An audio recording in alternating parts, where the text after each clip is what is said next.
આજના પ્રસંગમાં મને આમંત્રણ મળેલું, પરંતુ આ પુસ્તક મને મળ્યું નહોતું, એટલે એના વિશે હું કોઈ વાત નહીં કરું.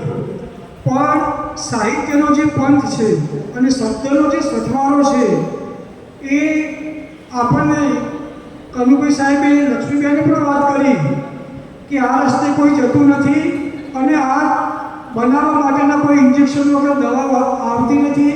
ભગવાનની કૃપા હોય, મા સરસ્વતીના આશીર્વાદ તો જ આ મળે છે. મુસાફિર પાલનપુરીનો એક શેર છે કે ક્યાંથી લથડી પડું મુસાફિર હું, શબ્દ સંભાળતો રહ્યો છે મને, શબ્દની તાકાત કોઈ કમ નથી. સંતો મહંતો રામાયણ મહાભારત વેદ ઉપનિષદ આ બધું જ એના રચયિતા છે. એ રચયિતાઓ પણ બધા જ કવિ અને લેખકો જ ગણાય, અને એના આશીર્વાદ હોય, ભગવાનની કૃપા હોય તો જ આ પંથે આપણે ચાલી શકીએ. શબ્દની તાકાતમાં કેવું હોય કે રામદાસ બાપુ એક હતા, એમણે એક શેર લખ્યો હતો કે જબ दुनिया की तमन्ना थी तो वो नहीं मिली, अब पाँव पड़ती है तो मैं पूछता नहीं. શબ્દની આ તાકાત છે. તમે એવા શેર સાંભળો, એવી નવલકથા સાંભળો, અથવા તો એના પરિવેશમાં તમે થોડો પ્રવેશ કરો તો ખબર પડે. મારા પહેલા ગામે સંગ્રહનું નામ હતું મારા ગામના ગોંડેથી. આજથી 40 વર્ષ પહેલાનું જે ગોંડેનું કે ગામ હતું, એ ગામ કનુભાઈ સાહેબે જે વાત કરી એ સમય પ્રમાણે એમાં પણ રચનામાં નવલકથામાં એમાં બદલાવ આવે જ. આજનું ગામનું જે મારા ગામના ગોંડેથી એનું શીર્ષક જ હતું.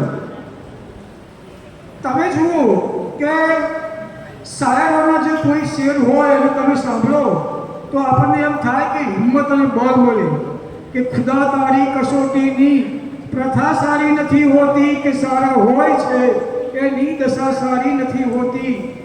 ખૂબી તો એ જ કે ડૂબી જાઓ તો લઈ જાય છે કાંઠે, તરો ત્યારે જ સાગરની હવા સારી નથી હોતી. એટલે શબ્દની તાકાત ખૂબ સુંદર છે.